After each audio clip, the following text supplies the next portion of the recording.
On today's episode of Victory Formation, we are talking college football rule changes and how they could affect bettors this season. Let's roll.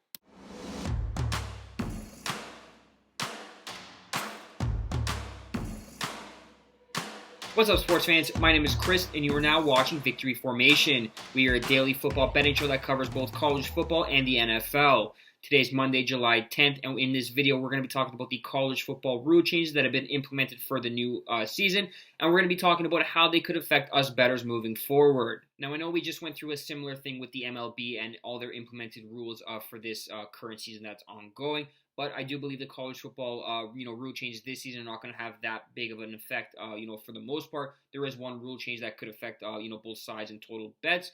But for the most part, I do believe it's going to be a smooth and seamless transition for college football and college football bettors alike. Let's start by breaking down the first college football rule change, and that is the banning of consecutive timeouts to prevent icing the kicker.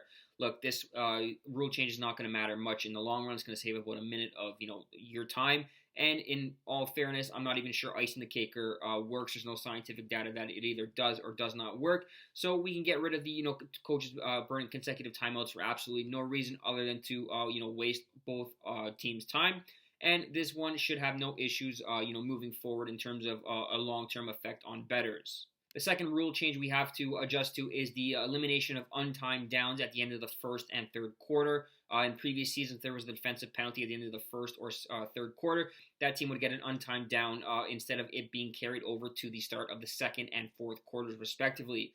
This season, if there's a penalty that ends the quarters, first and third quarters, we're going to be pushing that penalty to the start of the second and fourth quarters, respectively. And this is not exactly reinventing the wheel, but it could affect, if you're betting into quarter markets such as the first and third, you're not getting that extra play if, there's a defensive pass interference in the end zone.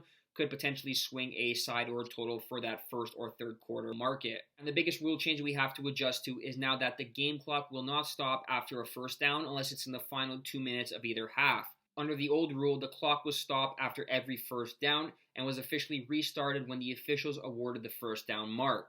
This new rule will allow teams that are leading to bleed out the clock a little bit better than in previous seasons, while the trailing team will not have the luxury of a stopped clock, to regroup for a split second to dial up another play to attack the defense. One argument could be made that the continuous running of the play clock will lead to a reduced number of plays, thus a drop in scoring, while the other side will believe that the offense has the advantage in this one, as the defense does not have time to set up, and teams that play in a hurry-up style offense will have the advantage over tiring defenses, and the scoring will stay the same.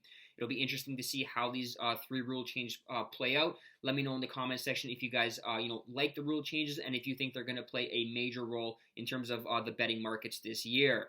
Either way, I do believe we're in store for an exciting and very entertaining college football season, and I'm excited to have you guys along for the journey. That wraps up this episode of Victory Formation. Thank you guys so much for watching. If you want to help support the videos, please smash the like button if you haven't already. Subscribe to the YouTube channel. We got great things cooking up in the summer months, and I'm very excited about the start of college and NFL football season. The next episode of Victory Formation will be available on Wednesday morning, and it'll be talking about ACC season win totals this season. Until next time,